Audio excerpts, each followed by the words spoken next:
Jai Radha Madhava Kunja Bihari.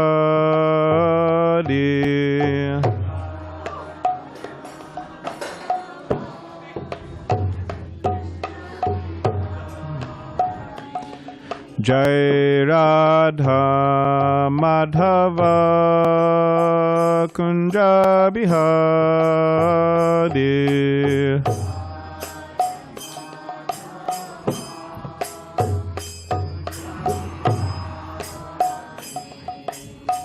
Kopi Jana Vallabha Giri Varadari.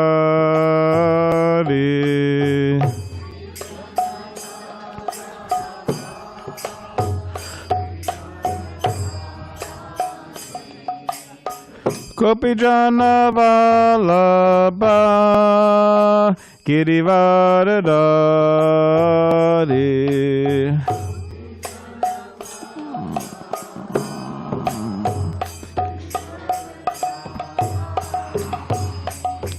Yashoda Nandana Prajajana Ranjana.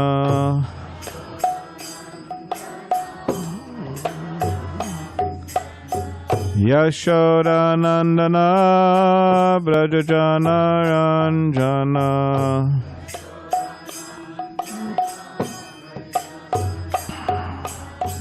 Yamuna Tiravana Chari.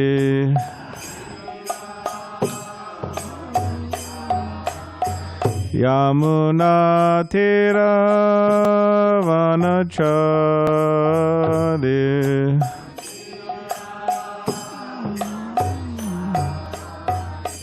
Jaya Radha Madhava Kunja Bihari.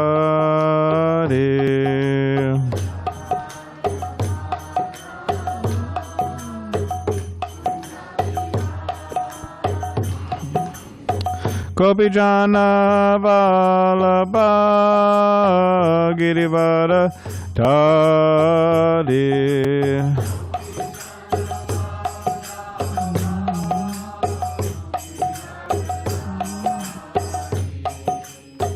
Yashoda Nandana Brajajana Ranjana.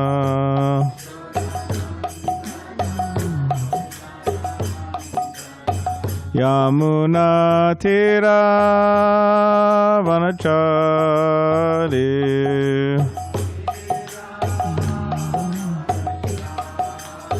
Yamuna Tiravana Chari.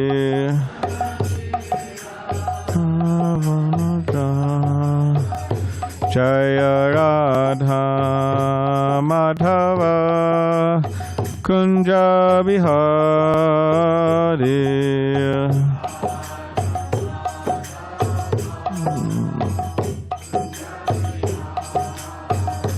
Jai Radha Madhava Kunja Bihari.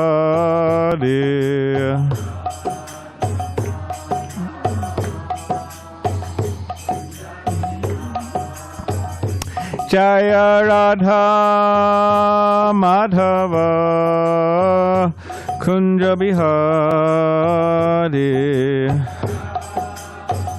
Madhava Kunja Bihari.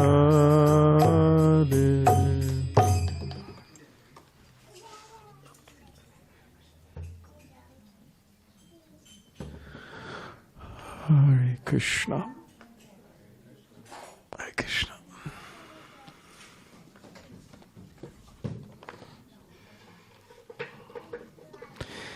Hare Krishna. So it is a very special occasion, special day. Today it is the day where the celebration of Panihati Chidadahi is taking place.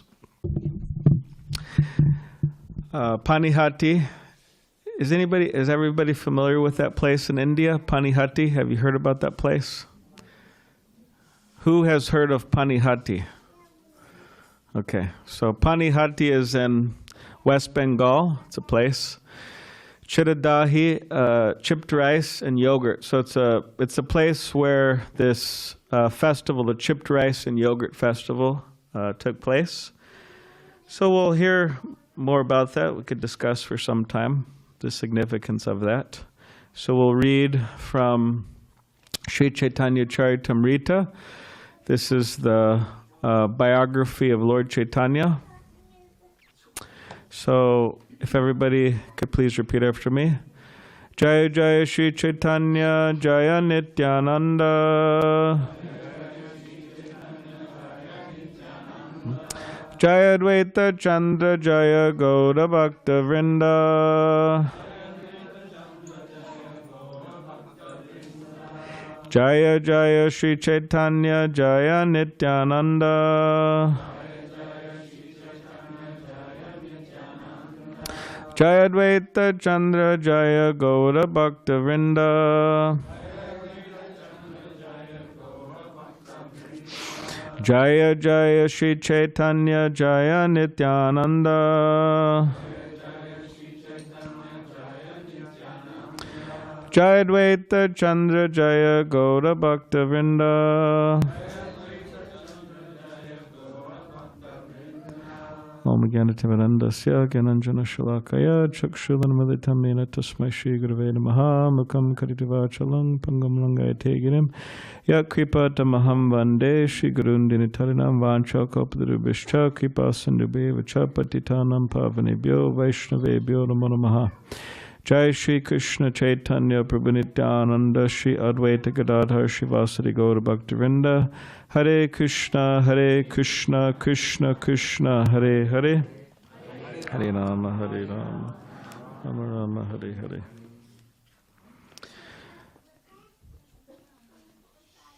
So in Srimad Bhagavatam, Bhagavat Purana, it explains that there are three aspects to the absolute truth. Brahmeti, Paramatmeti, Bhagavaniti, Shabhyate. There's then personal aspect of God,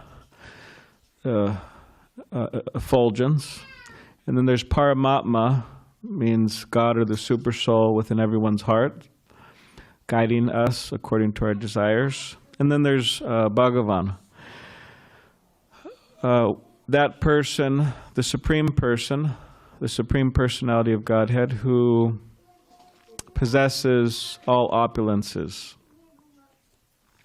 6.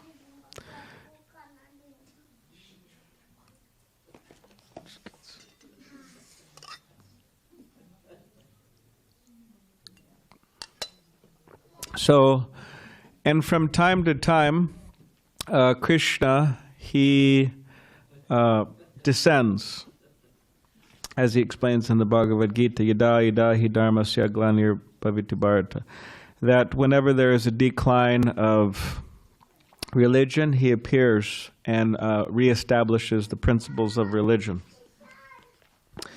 So Krishna comes from time to time. What was he saying?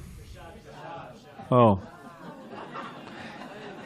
He's speaking on behalf of everyone. We'll have prasad soon. One devotee, he sent a picture of prasadam to his daughter recently. His daughter's a devotee also. She's in her 30s or whatever. So he sent her a picture of prasadam, and then the daughter responded, amazing. It was some special feast. Amazing. And then she said, prasadam, the healer. It heals you. Sanctified, Krishnized food, prasadam, food offered to Krishna. So Krishna, he descends time to time to reestablish the principles of religion. So he appeared around 5,000 years ago. And that is what we know as Krishna Lila, the pastimes of Krishna. But then around 500 years ago, he reappeared as Chaitanya Mahaprabhu. And Chaitanya Mahaprabhu is a hidden avatar. He is predicted in the Srimad Bhagavatam in a number of places, also within the Vishnu Sahasranama, and a number of other places. The Vedic literature describes how Chaitanya Mahaprabhu is a hidden incarnation of Krishna.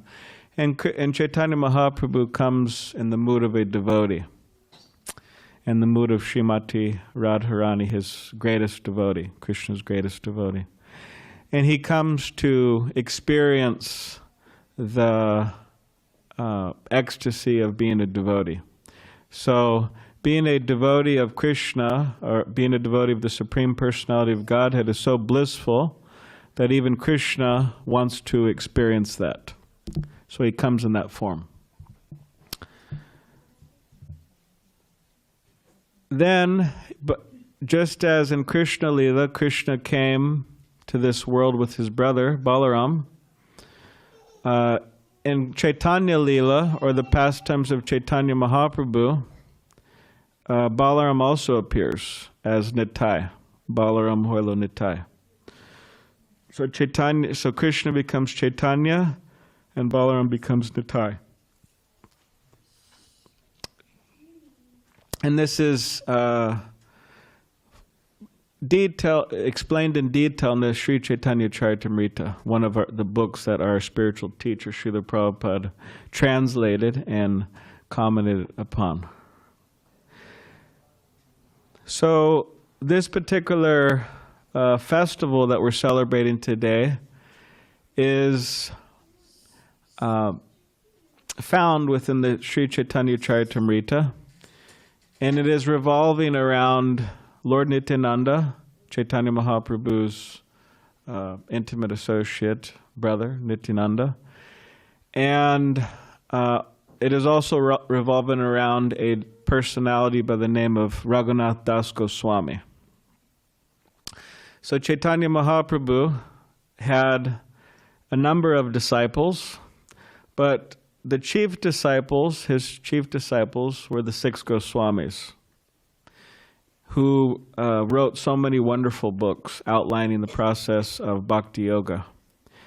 Rupa Goswami, Sanatana Goswami, and so on. And one of those Goswamis is Raghunātha Dasa Goswami.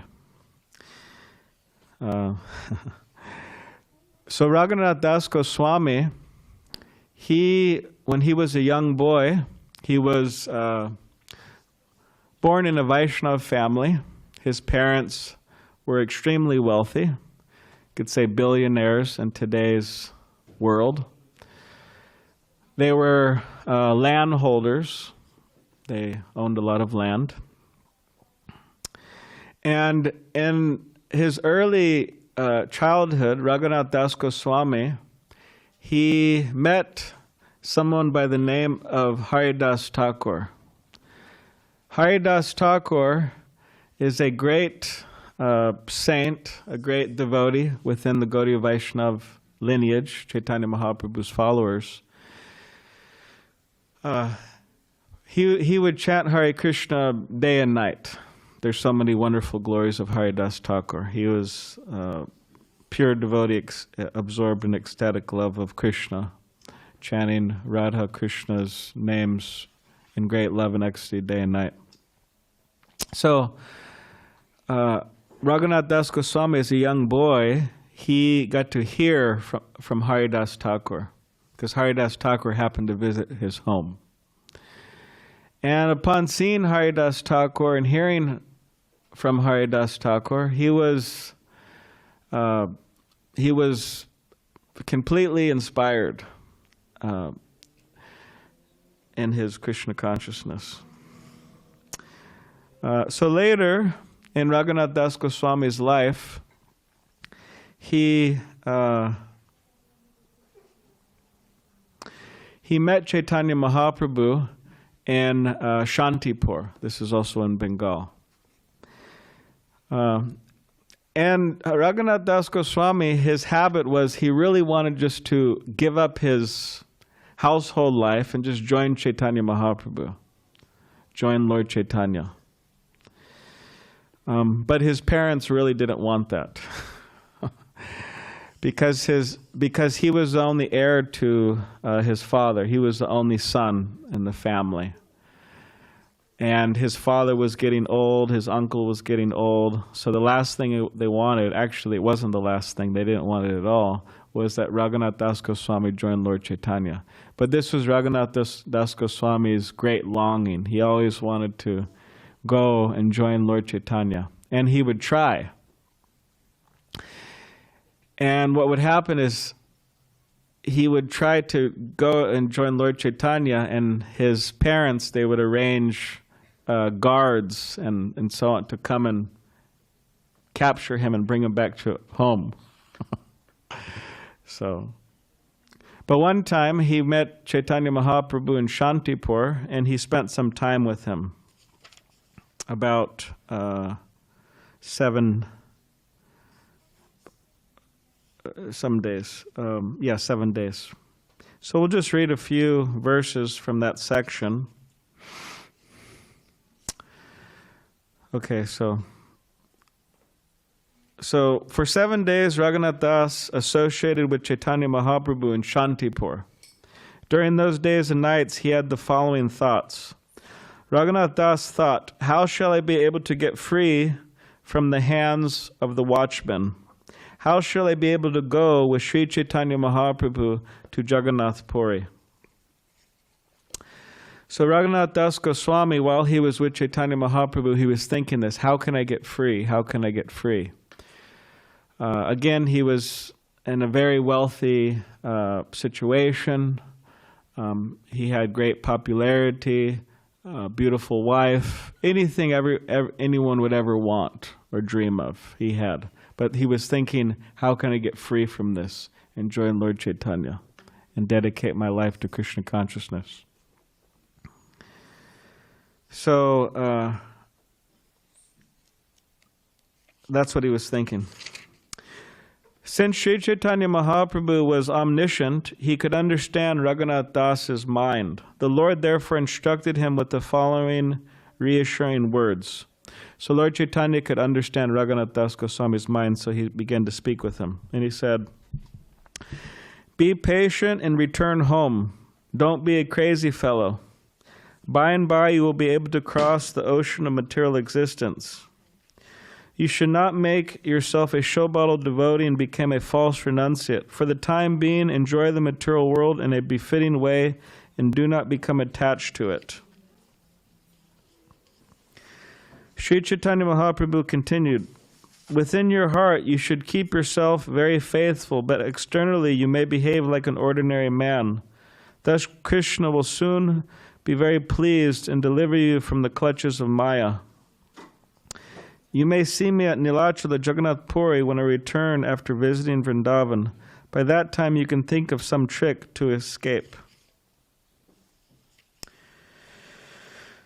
So Chaitanya Mahaprabhu, he is telling Raghunātha Das Goswami, no need just to run away and leave your responsibilities. Just go back to your family and put on a show, in a sense, and later we can meet. Pretty much that's what he was saying. So this gives some background to this particular festival. So we'll continue reading from another section of the Chaitanya Charitamrita.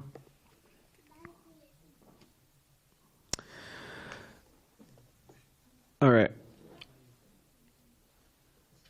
In this way, Raghunātha Das passed 1 year exactly like a first-class business manager, but the next year he again decided to leave home.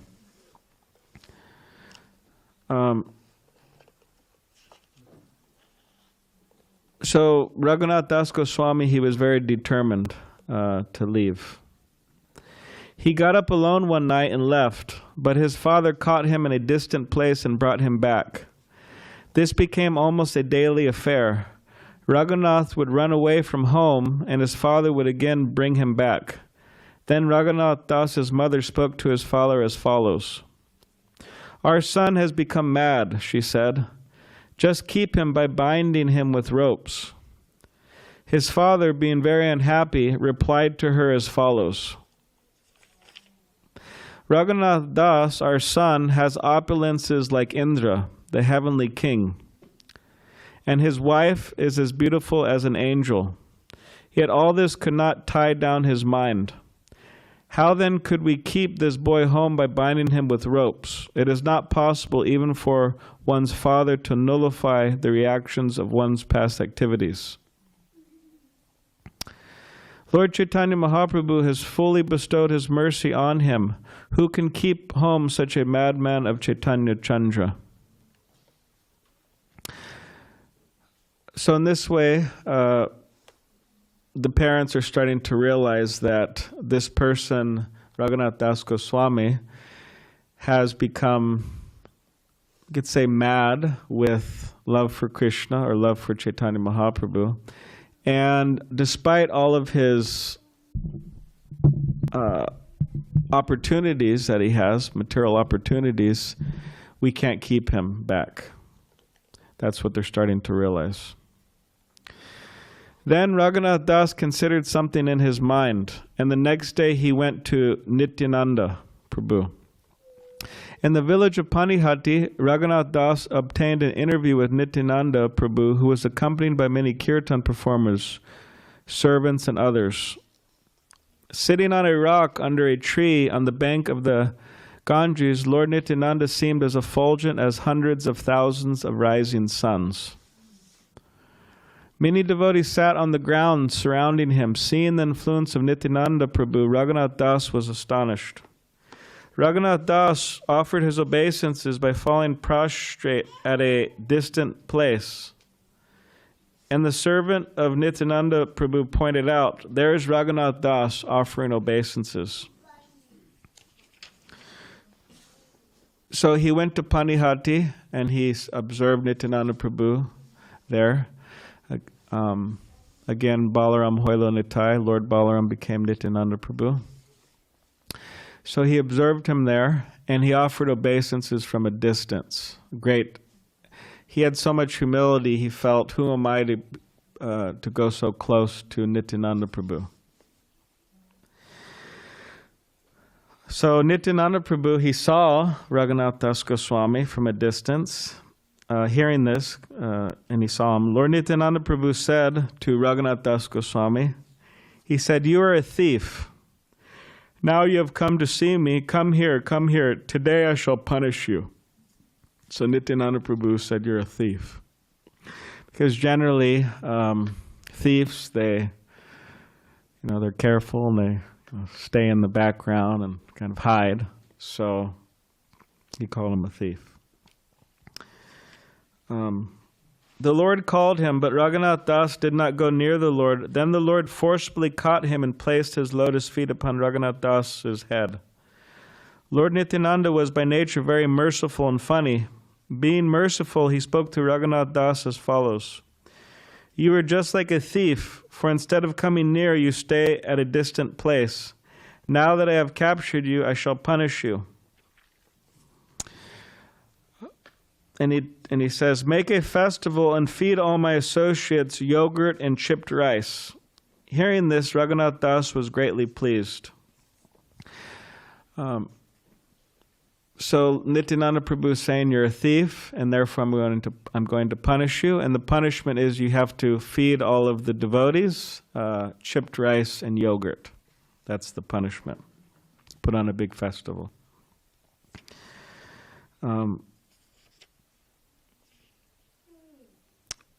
So that's what they did. They had so many pots of chipped rice and yogurt. They soaked it in hot milk, and some of it they added sugar and bananas and so on. We have some pots here on the altar, chipped rice for all of you.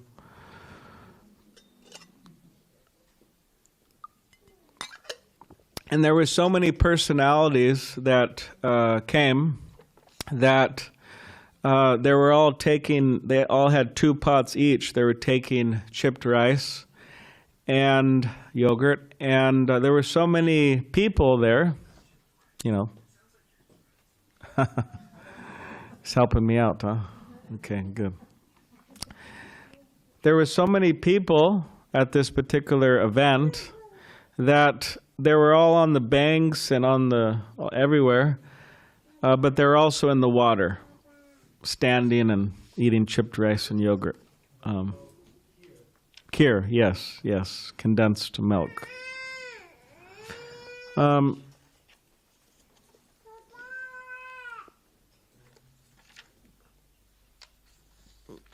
So the festival goes on like that, and later, Raghunātha Dasa Goswami, he approaches Lord Nityananda Prabhu. These are the last verses we'll read. And he makes a request. This is what he says. He says, "I am the lowest of men, the most sinful, fallen, and condemned. Nevertheless, I desire to attain shelter at the lotus feet of Sri Chaitanya Mahaprabhu. Like a dwarf who wants to catch the moon, I have tried my best many times, but I have never been successful." So in other words, he's been trying to escape his home to go join Chaitanya Mahaprabhu, but he hasn't been successful. "Every time I tried to go away and give up my home relationships, my father and mother unfortunately kept me bound." So, hearing this, some people may think that, does that mean I should run away from home? No, you don't have to run away from home. There's different ways of serving Krishna. One can leave home and take the path of renunciation, or one could serve Krishna within one's home. So both of them are good paths. And then he continues, "No one can attain the shelter of Sri Chaitanya Mahaprabhu without your mercy. But if you are merciful, even the lowest of men can attain shelter at his lotus feet. Although I am unfit and greatly afraid to submit this plea, I nevertheless request you to be especially merciful toward me by granting me shelter at the lotus feet of Sri Chaitanya Mahaprabhu. Placing your feet on my head, give me the benediction that I may achieve the shelter of Sri Chaitanya Mahaprabhu without difficulty. I pray for this benediction." After hearing this appeal by Raghunātha Dasa, Lord Nityananda smiled and told all the devotees, "Raghunātha Dasa's standard of material happiness is equal to that of Indra, the king of heaven. Because of the mercy bestowed upon him by Sri Chaitanya Mahaprabhu, Raghunātha Dasa, although situated in such material happiness, does not like it at all. Therefore let every one of you be merciful toward him and give him the benediction that he soon attain shelter at the lotus feet of Sri Chaitanya Mahaprabhu.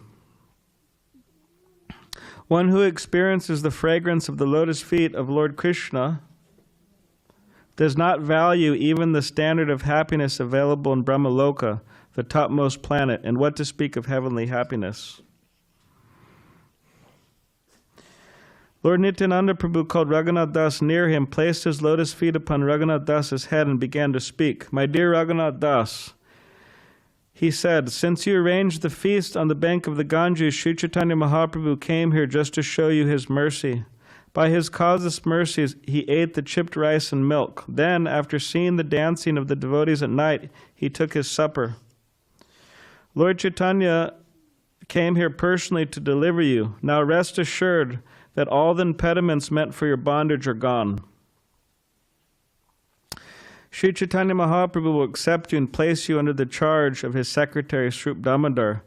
You will thus become one of the most confidential internal servants and will attain shelter at the lotus feet of Sri Chaitanya Mahaprabhu. Being assured of this, return to your home very soon without impediments. You will attain shelter at the lotus feet of Lord Chaitanya." Nityananda had Raghunātha Dasa blessed by all the devotees, and Raghunātha Dasa offered his respects to their lotus feet. So Raghunātha Dasa Goswami, he was blessed by Lord Nityananda Prabhu, that very soon he will be free from his entanglement and he'll be able to join Chaitanya Mahaprabhu. And yeah, that's what happened. He made his way to Jagannath Puri and joined Chaitanya Mahaprabhu in his pastimes there. So from this, we can learn a number of things. One is that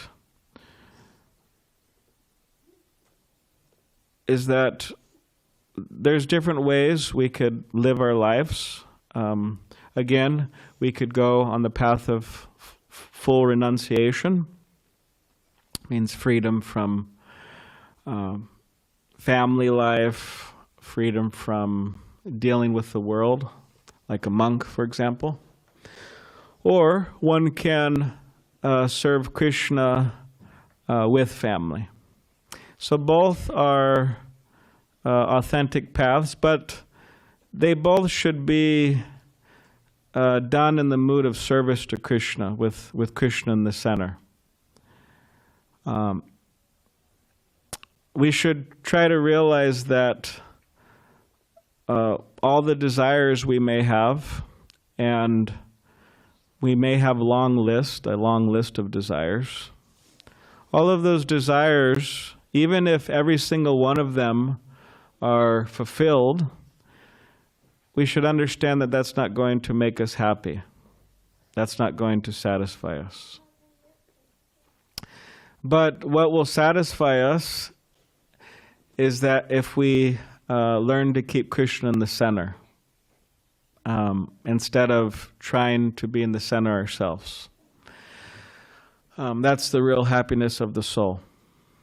So in other words, whoever we are, we should try to live in that detached way, detached from the idea of keeping ourselves in the center and attached to the idea of keeping Krishna in the center, keeping God in the center. So that's one thing we could learn, and that's what Raghunātha Dasa Goswami was doing. In his home, he was very Krishna conscious, and his particular path is he left home, and he was also Krishna conscious. So another thing we can learn is that in spiritual life, we need determination.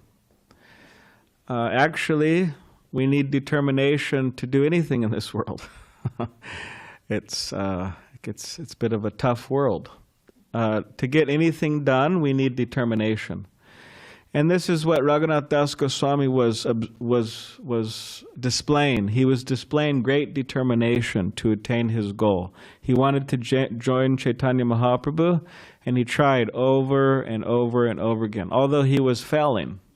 Every time he was being brought back. He could have just said, all right, let me just be here with my beautiful angel-like wife and my billions of dollars and my land, and I'll just forget about joining Lord Chaitanya. But he kept on striving for that goal. He was determined. So if we want to be determined, we have to try to become convinced of the value of something. Like if someone wants to become a doctor, if they're convinced of the value of that, they'll be determined if they really want to achieve that. So similarly, if we are convinced of the value of Krishna consciousness, then that will help in our determination. And we become convinced of the value by hearing the philosophy of Krishna consciousness, by practicing the principles of Krishna consciousness, and gradually we become convinced of the value of it. And this will help with our determination, and also to associate with people who are determined. So that's another thing we could learn. A few more things is that Raghunātha Dasa Goswami, he surrendered. He was very humble. He wasn't proud. Krishna explains in the Bhagavad Gita that if the very could say, beginning of knowledge is actually humility. We have to be humble. If we think that we know everything, I was given a talk to some people who think, "How old are you? Why are you instructing me?" I was in Honolulu, and one devotee, he talked to me afterwards, and he said, "Oh, I like your class a lot." And I said, "Oh, thank you." He's a Prabhupada disciple. And he was kind of laughing, and he said, "Yeah, there's something about it, taking advice from somebody younger from you that I just don't like."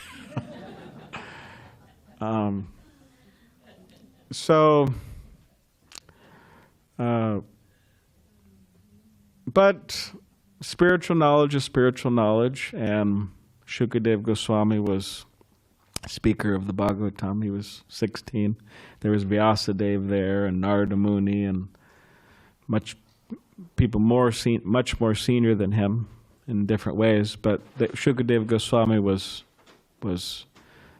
requested. So humility means we're able to take lessons from anyone. It doesn't really matter. We could be instructed by a child. We could be instructed by somebody who's young enough to be our child. We can be instructed by anyone or anything, really. That's part of humility.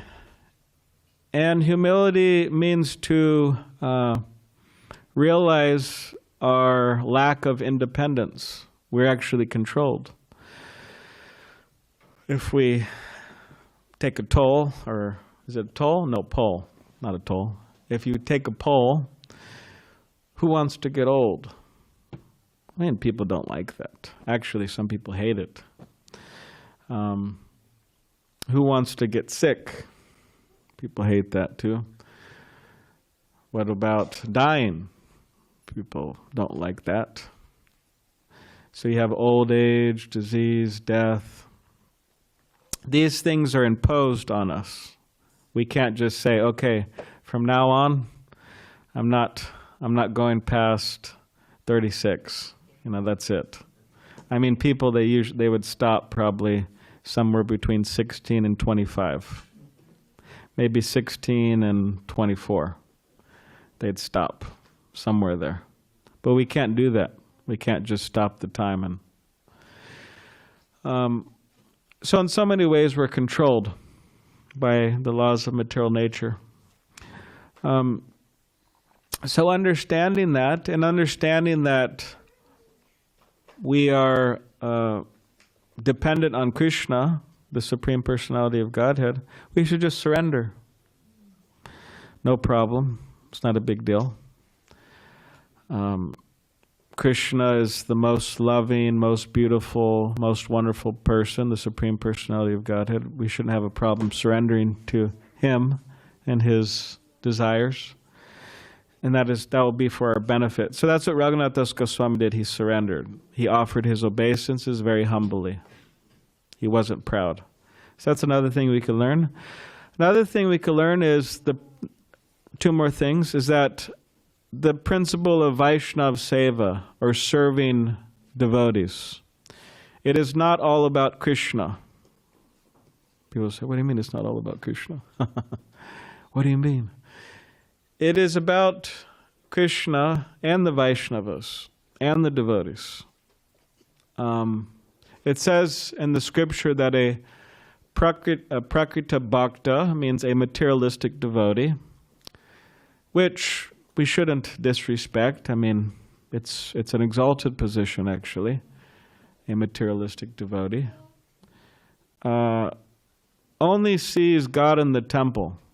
They're not able to see God's presence in other devotees outside of the temple. And specifically, they only really know how to treat Krishna or God properly. They don't know how to treat others properly. So in other words, they don't understand the principle of Vaishnava Seva, or serving devotees. But Nityananda Prabhu, this is how he engaged Raghunātha Dasa Goswami. He said, you serve all the Vaishnavas, you feed all of them. You perform Vaishnava Seva. In this way, you get the blessings of the devotees. And that's what happened. He got the blessings of the devotees. So it's very important. Shu shu sho shradhanasya vasudeva kata ruchihi syan mahat sevya vipra punyatirtana shevana. By serving great devotees who are completely free from vice, who could say what vice, what does vice mean? V-I-C-E. What is it? Sin or bad habits? Vice. Like, for example, people love to go to the casino and waste their money. Sometimes people gamble away everything. He thinks that's funny. Sometimes people gamble away everything.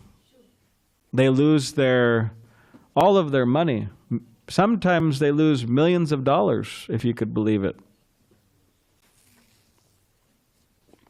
So it's a vice. So shu shu shu shradhanasya. One should serve those great devotees who are free from vice. They don't have any of these issues. And by serving those devotees, what happens? And what does it mean to serve? It means to hear from them. It means to try to serve them in whatever way. Support them. Mostly it means to hear. What happens? One gains a taste or one gains attraction. Attraction. Like when we say a taste. Okay, I suspect somebody in this room likes samosas, right? I'm sure there's at least a few people who like samosas. We could say quite a few. Or somebody likes halava, right? We'll be serving maybe halava tonight. There's a great difference between cold halava and hot halava. I guess some people like it either way, but when we talk about a taste, what does that mean? It means they have great attraction for it. You know, they really like samosas, they really like halava, whatever they like, whatever the particular preparation. So we gain a taste or an attraction for hearing about Krishna. So that's Vaishnava Seva. And the last one is the Guru principle. Nityananda Prabhu, he represents we could say the original Guru or Adi Guru. And the idea is that by surrendering or worshiping Nityananda Prabhu or his representative, the Guru, that this particular surrender to the Guru is the key that unlocks, you could say, the door to higher realms of Krishna consciousness. So this is displayed in Raghunātha Dasa Goswami's surrender to Nityananda Prabhu. So these are some of the things we can learn: detachment, determination, surrender, serving the devotee and the devotees, and also the Guru principles. So yeah, it's a wonderful festival, Panihati Chidadahi, and we have some pots. You can see the children, they painted them, and they're filled with different chipped rice and different sweets and this and that. So we'll be serving some of that during dinner time. So these are just some thoughts about Raghunātha Dasa Goswami Chaitanya Mahaprabhu. So does anyone have any questions or comments?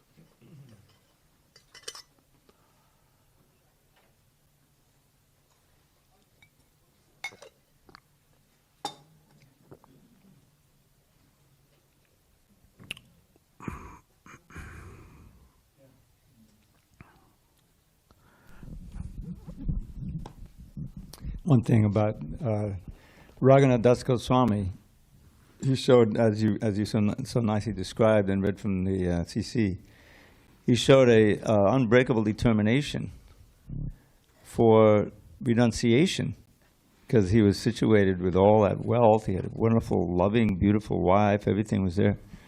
But he was determined to surrender to Lord Chaitanya and get his association and mercy.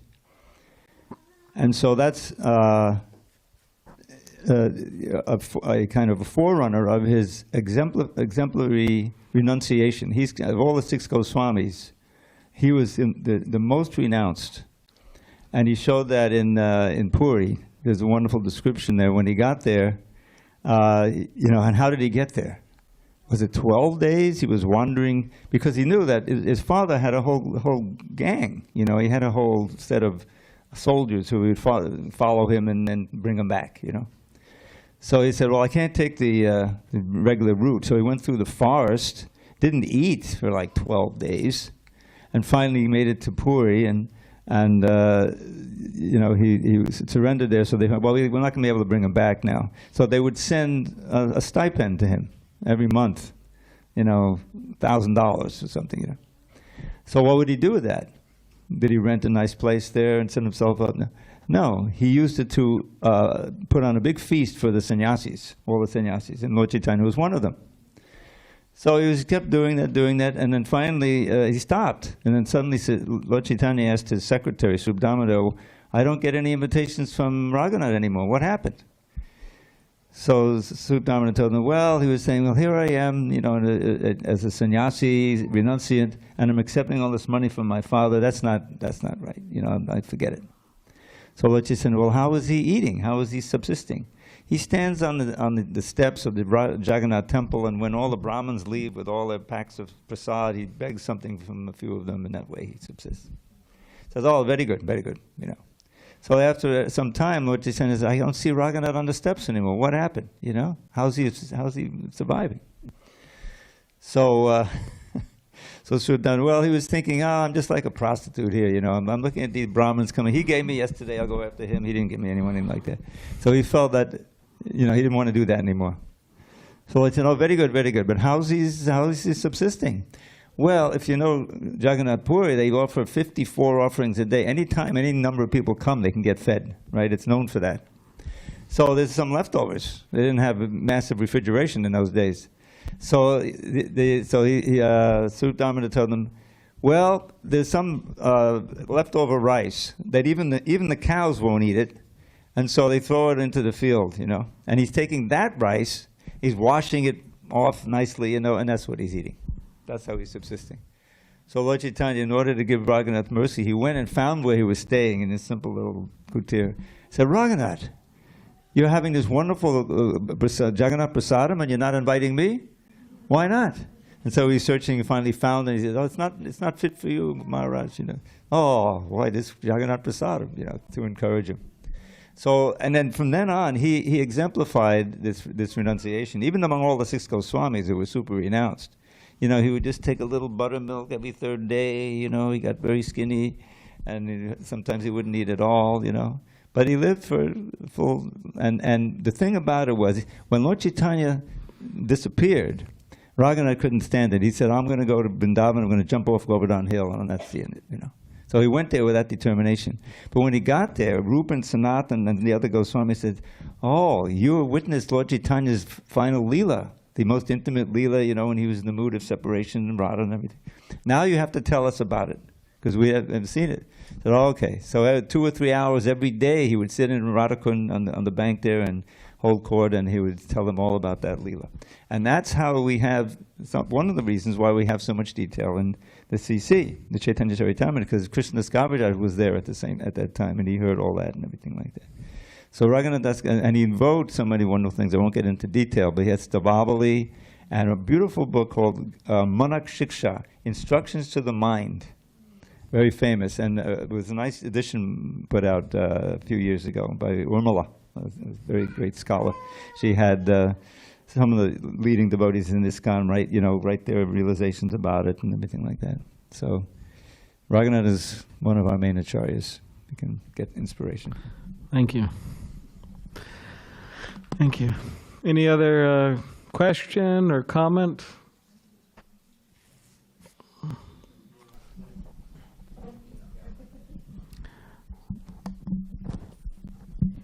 Thank you so much for the time and wonderful class. And it seems to me that while explaining the Lila or Katha, there are many points which are covered under the spiritual enhancement. So here is the thing, why exactly this festival has been titled as a, what is called chip rice, like with the yogurt. And because Nityananda or Lord Krishna, without reason, without cause, they will not do any Lila, even not uplift the eyelids.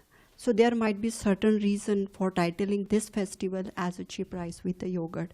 So that one point might be, if explained or covered, that would be good. Because well, other things are one really thing covered. is that this festival happens, around this time, which in India right now is very hot. So Panihati is very warm, it's a hot place. So this chipped rice and yogurt, it cools, it's cooling. That's there.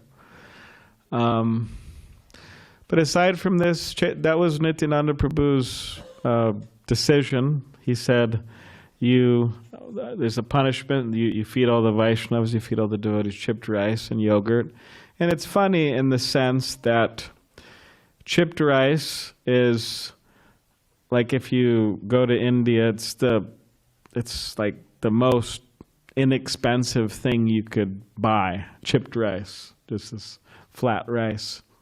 Like, for example, when sometimes you have people that go begging door to door, and then people, at least traditionally what they do is they might just throw some chipped rice in the person's cloth or whatever. So it's a very inexpensive thing. So it's funny in the sense because Raghunātha Dasa Goswami, again, he's like a billionaire, and Chaitanya, Nityananda Prabhu could have said, you feed all of these persons, whatever, samosas and rasgullas or something, something kind of expensive. But he just said, no, you just feed them chipped rice and yogurt. So in this way it was funny because he could have, with the money he had, he could have bought something a lot more expensive. So those are some points. Thank you so much. Any other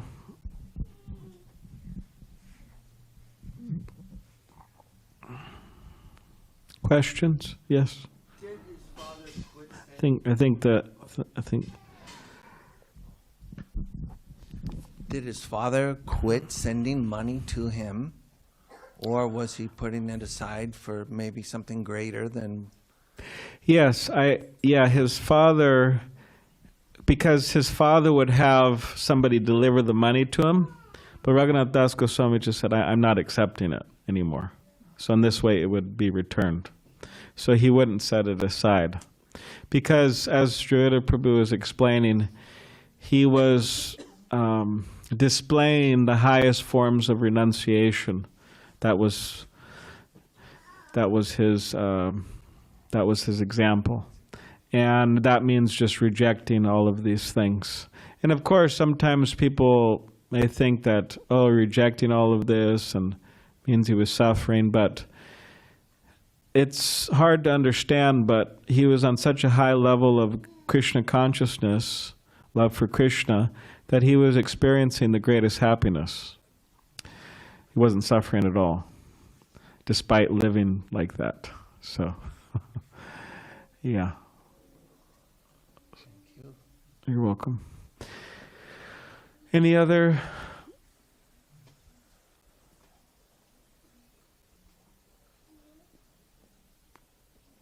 questions? I'm just trying to see if someone's being shy or not. I'm trying to look and see if someone's being shy. But it looks like no one is being shy, at least as far as I could tell. It looks like there's no more questions. Do you have a question? You? No? Okay. All right, so we'll stop there and we could move on to Kirtan. So we'll have Kirtan for until about 7:15, and then at 7:15 we'll serve dinner. And it's sponsored. for, it says there, sponsored by Venudari Krishna Das and family for Bub's birthday. Where is he? Oh, he's outside. Okay. So we'll sing happy birthday to him later. So the feast is sponsored means you don't require to get a ticket tonight. And yeah, for someone's birthday, and we'll sing that happy birthday later. And yeah, so now if everybody could just rise and put your mats to the side, we'll have kirtan. So Hare Krishna.